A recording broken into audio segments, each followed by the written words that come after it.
In the early 1970s, sports in America were booming. Jogging was becoming a craze, basketball was exploding, and a new wave of athletes wanted gear that wasn't just functional but stylish, modern, and powerful. On the surface, Nike seems like it was destined to dominate this market. But the truth is, Nike began not as a giant but as a scrappy startup called Blue Ribbon Sports, run by a track coach and his former athlete who sold shoes out of the trunk of a car.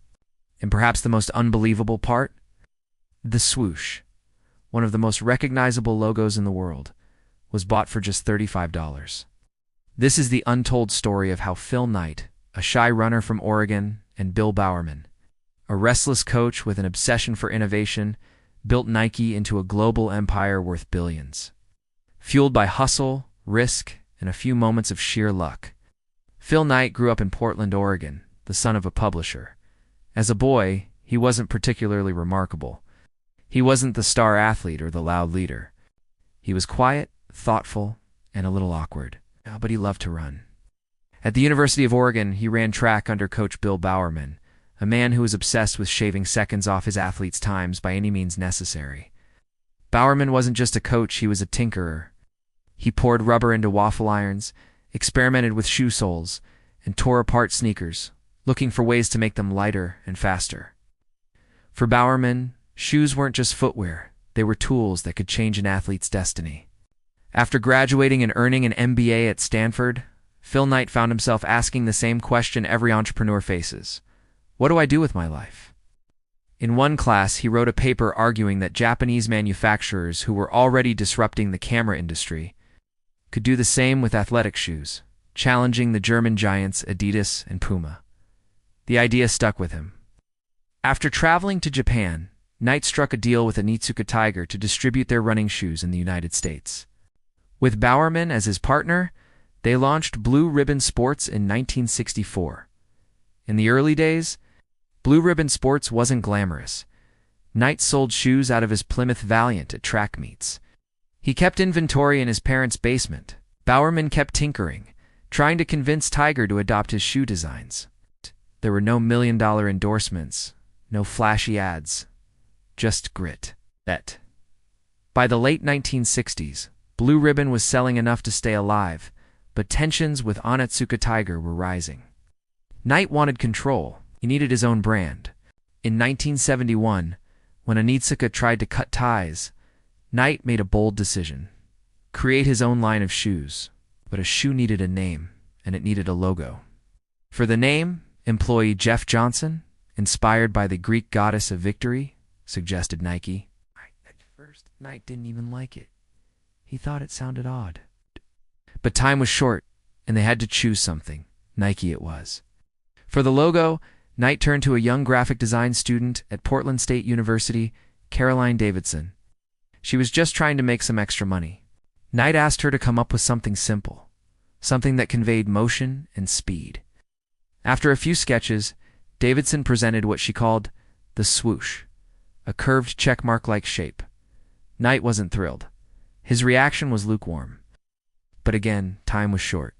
He paid her $35 and moved on. That simple design would become one of the most valuable logos in history. The first Nike shoes debuted at the 1972 Olympic trials.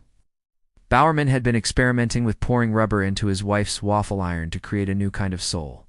The result was the Nike waffle trainer. It looked unusual, with a grid pattern on the bottom, but it was light, grippy, and effective. Athletes started to notice. By the mid-1970s, Nike was carving out a name for itself among runners. But Nike didn't stop at performance. The company understood something deeper: sports were culture, and athletes were icons. Nike wasn't just selling shoes, it was selling identity, aspiration, and belonging. In 1984, this philosophy collided with destiny when Nike signed a young rookie named Michael Jordan. At the time, Jordan wanted Adidas. He didn't even want to meet with Nike. But Nike offered something unheard of, his own shoe line, branded with his name. The Air Jordan was born, and with it, a revolution in sports marketing. The Air Jordan wasn't just a shoe. It was a cultural phenomenon. The NBA initially banned it for violating uniform rules. Nike turned that into marketing gold, running ads that bragged that the NBA threw them out of the game. Fortunately, the The NBA can't stop you from wearing them? Kids lined up around the block. Sales exploded. Nike went from an ambitious shoe company to the defining sports brand of a generation. Behind the scenes, the company was growing at an incredible pace. In 1980, Nike went public, raising millions to fuel expansion. By the end of the decade, Nike had overtaken Adidas and Puma, brands that had once seemed untouchable. But the path wasn't always smooth.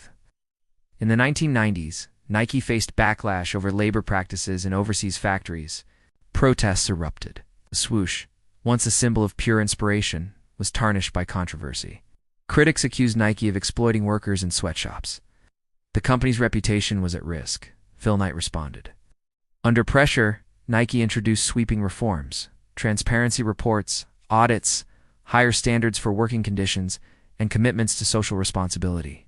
Over time, Nike regained trust. Instead of collapsing, it used the crisis to evolve, proving that even giants must be willing to change. Meanwhile, Nike continued to innovate, not just in products, but in branding. The three words, "Just do it," introduced in 1988, became one of the most famous slogans in advertising history.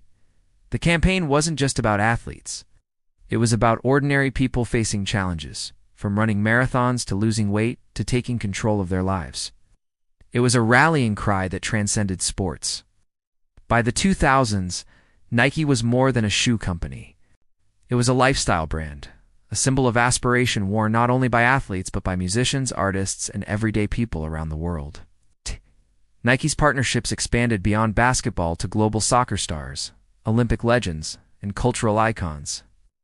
From Tiger Woods to Serena Williams, from Cristiano Ronaldo to LeBron James, Nike's roster of athletes became a galaxy of influence.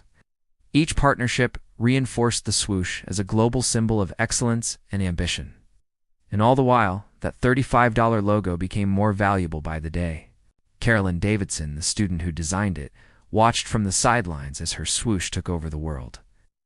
Years later, Nike made things right by giving her stock in the company, which became worth millions. She had gone from earning a tiny fee to holding a piece of the empire.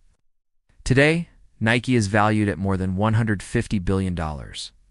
Its swoosh is instantly recognizable in every corner of the world. From the streets of New York to the fields of Nairobi, from Olympic podiums to school playgrounds, Nike has become a universal language of ambition. It sells not just shoes, but inspiration, the belief that anyone, anywhere can just do it. Yet it's worth remembering how fragile it all once was. A shy runner scribbling ideas in a Stanford classroom, coach pouring rubber into a waffle iron, a student sketching logos for $35, a rookie basketball player taking a chance on a small shoe company. None of it seemed destined for greatness. And yet each decision, each risk, each stroke of luck, built upon the other until the pieces aligned into something extraordinary. Nike's story isn't just about sports or business. It's about vision. It's about daring to challenge giants, daring to reinvent culture, daring to dream bigger than anyone thought possible.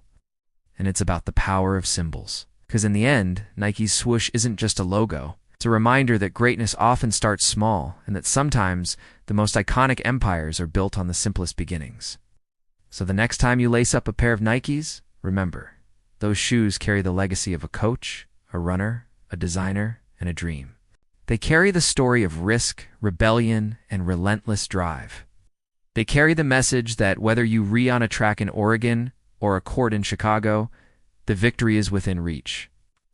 All you have to do is just do it.